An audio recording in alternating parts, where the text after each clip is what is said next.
Hi ma'am, aina video thangalak se high fat kuire ko ma'am ha ani ahum rom se video hapanga mudre ma'am adugi do kugi maram hadi mong chadana ko ma'am video hapanga mudre ado kani maram ni no habado di ma'am ngasi videos dai hi roi ke ko cái tao rồi xem có hầu như kia oi na có pun mak loi na normal loi re isor gi thousand lagi có loi pun mak normal loi re hầu như ai mathang zoom video xem cái na khanjari xem bang bas oi jage ko mayam so mayam ai hai jani bodi please support to bole pi ko mayam kai no hai bada mayam video se ko som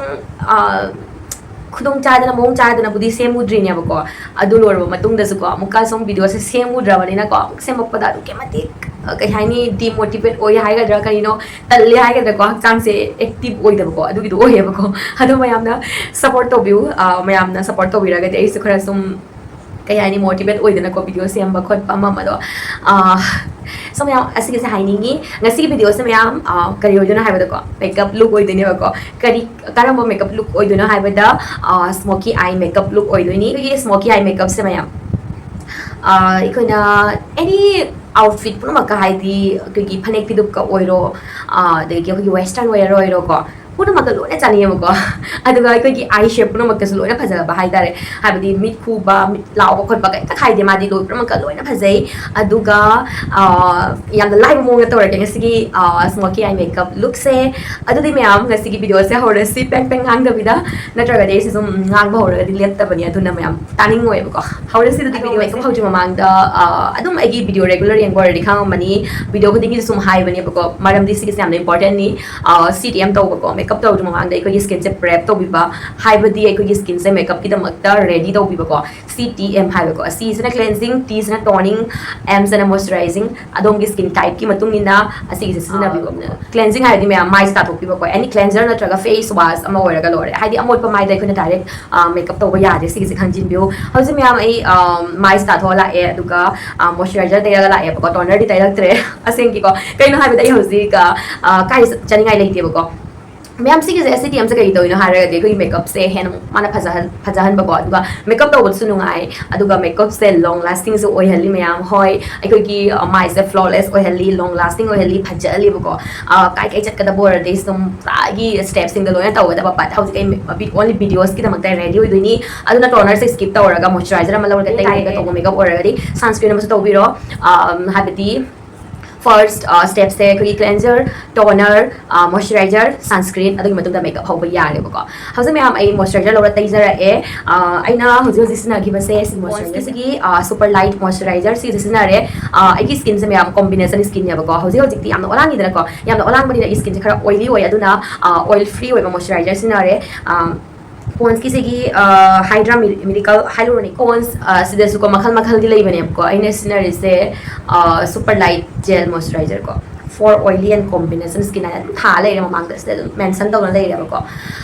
sise tai re adugi matung da hauzik makeup hoba yare ko primer hana tai rani mayam makeup ki han step se primer hauzik se olang thani na primer se skip to biganu season ai ko makeup se long lasting ho hen dai ki ne ko inside ki 3-in-1 primer se si sina rage adong skin type ke matung ina sina piro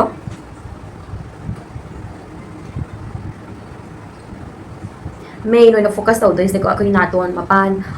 ai tai ba si area area sem se ko asta ko pores tam legal dina ko aduna aduga primer ti ba tai ba matam da khajitang smaina press aw to raga tai bira mo Hauji tawduse kaigumba dagduk leiba taragadi tawbiro aduga kaim dagduk tadaba oragadi sigi steps skip tawba yai kaim kaide conceal tawba ko conceal tawba da sinagadaba concealer se gi skin tone habidi adong skin tone dagi dark oba color sinagani maramdi dark ai base me ai gi skin tone se kadi manade na ko madi habidi anga ta doira muna ta doira dumaina machu oidune ba ko adugi dona kaigumba light color gi concealer lauraga taisan taragadi dark to khumoi change tawgini color do maram adugi dark duk men bagi damakta conceal tawbagi damakta khoina dark ocean ba color sinani phaya hauzik conceal tawba lore foundation ma lorage aduga tai pa horage Maybelline gi na bene sina do ise amana 220 aduga amana 128 asise mix tawraga sum sina rage ma'am ani se dum single sum sinaba yaebako ado aina sum khara sum mix tawningbagi mix tawsalage foundation ani se fajana mix tawrani aduga mayam foundation se gi brush na natraga beauty blender dak law lawraga mai thajan bigono bako ahan bada do tawna loina mai se thungna ba fajana sandok piro adugi matung da beauty blender no oigera natraga brush na oigera natraga khutna sum oigera ko admain tawraga sum blend to biu samana sandok pi basna ko gi fajana tawna abdi event ona loina thungna ba beginners ki ona diko nungai bako sum makeup ki sum experience leba kangu singi di kaim na tabako any jaga main tai raga so moidi have the manage to banga me bako ado beginner singidi samaina aina to monks da samaina som to view ayu endi ko ayu endi ko hoji hoji su mai samaina to na sando I aduga som samaina blend to ko aduga maya beauty blender blend to da beauty blender se ko si se ko gi ahan bada isna phajana tingdok pirani ado phajana sumdoga ising character ha matam duga blend to doini ko ko gi dry sponge lawraga direct thajin ga da natte ko foundation blend to lore hozik concealer highlighting concealer Swiss Beauty highlighting the makta sinagadaba concealer machu sana mayam yengune ahan badai koina dark duk main number gi the makta sinagiba concealer do na ko skin tones tagi dark ocean ba color law dune ba ko aduga highlighting to na bagi the makta sinagadaba concealer sina ai ko gi skin dagi mana light oiba yengo mayam skin highlight na ko mom sum ai ko gi yamna ngauba foundation sina ba lay ba ko habdi skin dagi sum foundation do yamna he na ngauna sina ba ko adu ba taraga di adom na sinariba foundation do adudagi muk henamuk concealer sina ngauhan taba ko adu natraga di foundation ga concealer do ga sum machu chakmana layraga di highlighting akogi effect pamba do adugi do fangoy ba ko aduna somna thariba foundation adudagi concealer do na shade ani amma natra ani adumaina sum light oithokpa machu lawraga highlighting gi damakta sinagani blush ki damakta ya hozik inside ki sigi cream blush se sumaina mayam yengo mayam cream products naga daba oraga di ekoi cream blush highlighter contour haidi cream gumba products se sigi se loina koina powder na set tawri mamang da loina tai hodoi ne bako powder na set tawro ba matung da koina cream product thaba ya de sigi se khangjin biu ahan da sumaina mayam cream blush tai re ko tai lo matung da phajana brush na blend tok tok jare adum gi mai gi shape ki matung ni na blush se thabiu bako ai gi ora di ko ai se khajitang ai mai square shape ni aduga square shape se khajitang chairung khajitang wangi da ko aduna ai gi pra apple of cheeks da ina tha dre ba ai keno se blush se khajitang mathak lom ne smain tha re aduga phajala blend tok tok jare aduga hojik loose powder ma lawraga mai thungna baloina set tawrani hojik olang tha matam dina set tawba sam da maroi na traga de ko gi makeup to long lasting ore ba ko How's mayam pisu mamuk yes ko aduga igi nail kai kak se kara ignore to sulo ko ise ai nail polish ko lo na takai takai yaudre batan mandak tan bagi kano se yengone mayam nail polish mo thading dai dare mayam hozik pisu mamuk yes ngasi pisu me pagi na magtai na scenery je keno ne ba gel eyebrow gel ne ba ko adugi do brown color ni lawraga smaina ye ani mayam agi magi chana bagi mong daina pisum se chare som gi magi shape ki matungina pisum da su pu ko hena phajana ba karamai na ye kani pisum se ko ki magi shape ki matungina khang da ta raga di agi channel da yaw bane ba ko gi pisum gi magi shape ki matungina pisum se karamai na ye kani habado phajana video da aina takchagrami aduga chatlaga sum yang biro How's it mayam kan tawrase bako eye makeup tawrasi ngasigi eye makeup smoky eye makeup oiduni bako any aikogi smoky eye makeup tawba matam da ko aikoina ahan da smana liquid na base ama thabira ma taraga de ba hen amuk phajabani bako haibadi magi color do adum na pame ba color do adugi do yengune aina kai gumbas da black kano base ama thabira ma taraga di aina uji tai base kano ne ba ko eyebrow gel do ne brown color gi adugi do ina base ahan bagi smana thare ba adu mathak tu da brown ahan da present na blend to biramani adugi mathak tu da set to na bagi damakta brown color gi eyeshadow ma lawre aduga smana tai ba hore ba ko yengone color se khajitang ngangjan gre ba ko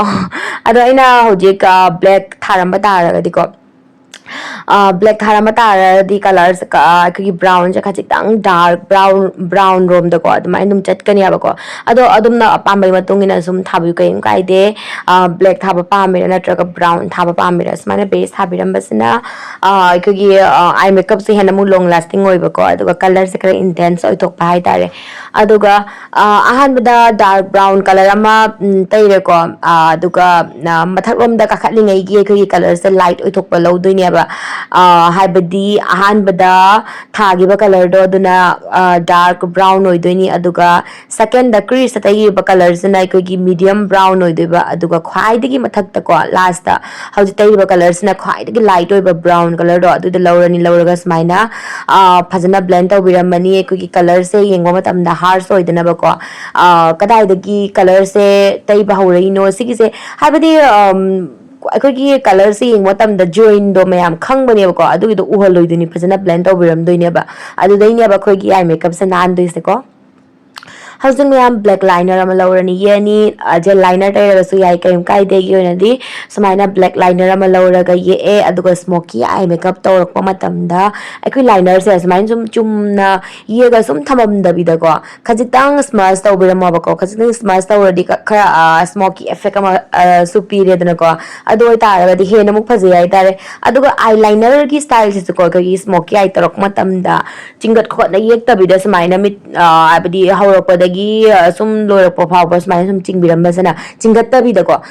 sumai yekpasina hena muk phajaba heli mit se round se shape ta taraga sum phajaba ai tare agi personal oina mayam sum pamjai somnya apambagi matungina adum tobuyobako asiga makeup ki se tawda yade se tawda yade gi rule leite ko somnya apambai matungina somda pakchabado adu de tobiu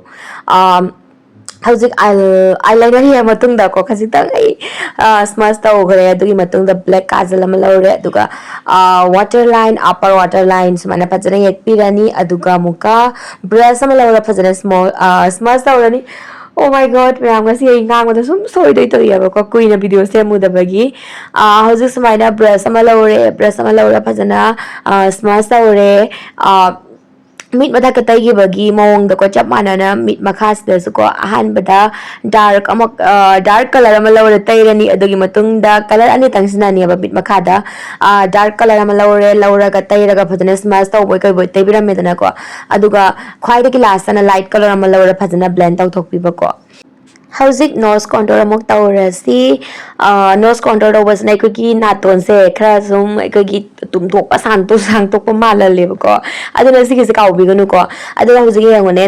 नातोनगी पान से मताय मताय समाइन तौबिरमी से सिजना अखोगी नातोन से खजितंग पिक्सन मानबको नातोन से फनबगोट पतौरगदि समाइन सुम तैबिरा मोय तैबो मोंगसदा अदुगा यंगो मयाम समाइन तौनाइना चिंकतलिबो मोंगसे बिसुमगी मथक्सिबो समाइन तौना चिंकत पिरमबको सिजना अखोगी young बतमदा सुम natural मानबको अदुगा ख्वाइदगी last clean brush अमा लौरे को कलर यावदबि ब्रश अमा लौरे फचना ब्लेंड तौथोकपिरमो कलर तै हाइना पुरा हाइदि अताक अफोंग दनबको नेचुरल मानबा हजि हाइलाइटर अमा लौरेगा हाइलाइट तौगदब जगह सिंगदो दम हापिरमनि पिसुमगी सारुदा नातोन मथक्ता अदो सोमना पामजबा मफम दको हाइलाइटर तौनिंग जगह सिंग सम तौबिरमो अदो मिड किनर कॉर्नर दसु हौजि मैम ब्रोंजर मा लौरेगा हौजिक ब्रोंजर अमुक तैरनी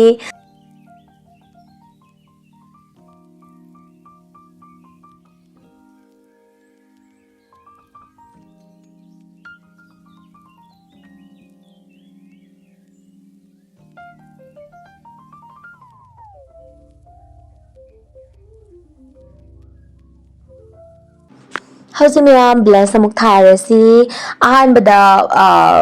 लिक्विड ब्लश से थागेबको अदोरगसु ब्लश से अमुका मथक्ता अमुका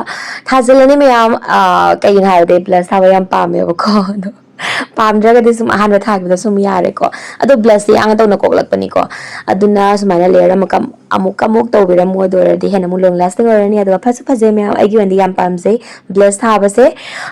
लिपस्टिक की दमकता मैम कलर अनि से मिक्स होसना दोइनेबको अमना ब्राउन कलर होइदुनी न्यूड ब्राउन होइदुनी अमना अकरा सुम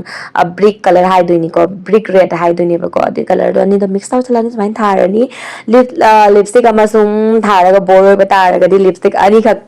ꯀꯂꯔꯗꯣ ꯃꯤꯛꯁ ꯑꯦꯟ ꯃꯦꯠꯁ ꯇꯧꯔꯒ ꯊꯥꯅ ꯌꯦꯡꯉꯣ ꯁꯨꯝ ꯐꯖꯕꯅꯦꯕꯀꯣ ꯑꯩꯒꯤ ꯑꯣꯏꯅꯗꯤ ꯁꯨꯝ ꯄꯥꯝꯃꯦ ꯃꯌꯥꯝ ꯁꯨꯝ ꯑꯗꯨꯅ ꯑꯩ ꯑꯌꯥꯝꯕꯗꯀꯣ ꯀꯂꯔ ꯑꯅꯤ ꯑꯅꯤꯁꯨ ꯑꯗꯨꯝ ꯑꯌꯥꯝꯕ ꯊꯥꯒꯜꯂꯦꯕꯀோ ꯑꯗꯨꯒ ꯁꯨꯃꯥꯏꯅ ꯀꯟꯁꯤꯂꯔ ꯑꯃ ꯂꯧꯔ ꯕ꯭ꯔꯁ ꯃꯆꯥ ꯑꯃ ꯂꯧꯔ ꯁꯨꯃꯥꯏꯅ ꯀꯛꯄꯤꯔꯝꯃꯅꯤ ꯁꯤꯁꯤꯅꯀꯣ ꯑꯩꯈꯣꯏꯒꯤ ꯆꯤꯟꯕꯥꯟꯁꯦꯀꯣ ꯍꯦꯟꯅ ꯐꯖ ꯊꯣꯛꯍꯟꯕ ꯍꯥꯏꯇꯥꯔꯦ ꯃꯌꯥꯝ ꯇ꯭ꯔꯥꯏ ꯇꯧꯅ ꯁꯨꯝ ꯌꯦꯡꯉꯣ ꯉꯁꯤꯁꯦ ꯃꯌꯥꯝ ꯉꯥꯡꯕꯗ ꯁꯨꯝ ꯁꯣꯏꯗꯣꯏ ꯇꯧꯅ ꯂꯩꯌꯦꯕꯀꯣ ꯑꯗꯣ ꯅꯣꯛꯅꯕꯤꯒꯅꯨꯀꯣ ꯑꯔꯣꯏꯕꯗ ꯍꯧꯖꯤꯛ ꯍꯥꯏꯂꯥꯏꯇꯔ ꯑꯃ ꯂꯧꯔꯅꯤ ꯇꯩꯔꯅꯤ ꯑꯗꯨꯒ ꯃꯌꯥꯝꯒꯤ ꯃꯦꯀꯞꯁꯦ ꯁꯨꯝ ꯂꯣꯏꯔꯦꯀꯣ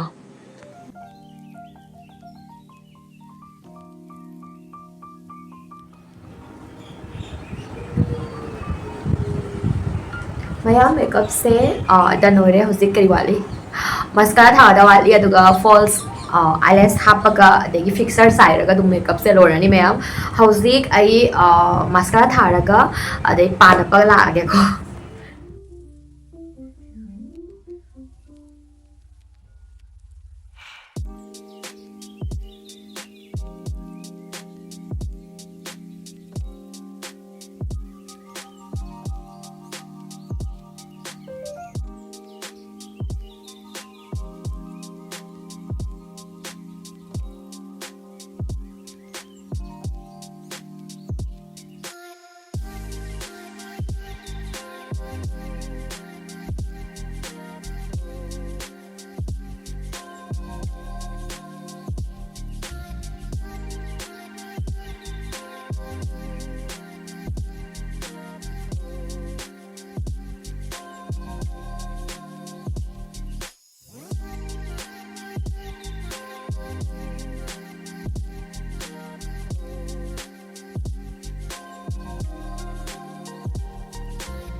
So ma'am, seasoning abang sige ki final look se, ay kusi kay kapta sila tu ma'am. Aduga jewelry kay kasi ko ay sum amna chamna, machama sum sira la chere bako. Adom na chakada bagi matungin ako, adom na chatori ba thabak tu ki matungin na jewelry se chain so biro, dress so biro, adu oragati henu phajarni ngasi ki look se aduga ko ngasi ki eye makeup se ko eye makeup lipstick se plus point kaino haibadi eye makeup lipstick color se ko aikoi gi machu puna maki outfit puna makka loina chanarani red color adegi white color ga diko hen mu chanarani ko I hope mayam ngase gi video se mayam da so de maki kanaram gana ne khanjei makeup look se su pamiram gana ne khanjei kai gumba pami tar ga di mayam please support to le pi ganu videos bu like to biraga chat piu channel se da no watch bira por ga diko videos ding ꯅꯨꯡꯉꯥꯏꯕꯤꯕ ꯇꯥꯔꯒꯗꯤ subscribe ꯇꯧꯁꯟꯕꯤꯔꯝꯃꯣ ꯃꯊꯪꯗꯁꯨ ꯑꯃꯨꯛꯀ ꯐꯖ video ꯀꯌꯥ ꯌꯦꯡꯕꯒꯤꯗꯃꯛ ꯑꯩꯒꯤ ꯁꯝꯁꯦ ignore ꯇꯧꯕꯤꯌꯣꯕꯀꯣ ꯑꯩꯅ ꯃꯃꯥꯡꯁꯨ ꯄꯟꯈ꯭ꯔꯦꯀꯣ ꯉꯁꯤ ꯌꯥꯝ ꯇꯜꯂꯝꯕꯅꯦꯕ ꯇꯟ ꯑꯩꯁꯦ ꯚꯤꯗꯤꯑꯣꯁꯦ ꯍꯥꯞꯅꯤꯡꯉꯥꯏꯁꯦ ꯂꯩꯇ꯭ꯔꯦꯀꯣ ꯅꯠꯇ꯭ꯔꯒꯗꯤ ꯁꯨꯝ ꯚꯤꯗꯤꯑꯣꯁꯦ ꯍꯥꯞꯄꯁꯦ ꯁꯨꯝ ꯉꯝꯗ꯭ꯔꯦꯕꯀꯣ ꯇꯟꯅ ꯁꯨꯝ ꯂꯩꯔꯒꯗꯤ ꯑꯗꯨꯅ ꯑꯩꯁꯦ ꯄꯣꯊꯥꯔꯝꯕꯗꯒꯤ ꯁꯨꯝ ꯍꯧꯒꯠꯂꯒ ꯚꯤꯗꯤꯑꯣ ꯁꯦꯝꯗ ꯌꯥꯗꯦ ꯍꯥꯏꯗꯨꯅ ꯁꯦꯝꯖꯔꯛꯄꯅꯤꯅꯀꯣ ꯑꯩ ꯍꯤꯌꯔ ꯁ꯭ꯇꯥꯏꯜ ꯇꯧꯕ ꯈꯣꯠꯄꯁꯦ ꯇꯜꯂꯦꯕꯀꯣ ꯑꯗꯨꯅ ꯁꯨꯃꯥꯏꯅ ꯁꯨꯝ ꯑꯩ ꯅꯞꯅ ꯑꯗꯨꯝ ꯍꯥꯠꯂꯒ ꯂꯥꯛꯆꯔꯦꯕꯀꯣ I hope mayam ngasi video se soiramaki kanabiromgani khanjei ngasi gidi mayam video se matang asida sumloi sanjarage. Thanks for watching. Don't forget to like, share and subscribe. Bye bye.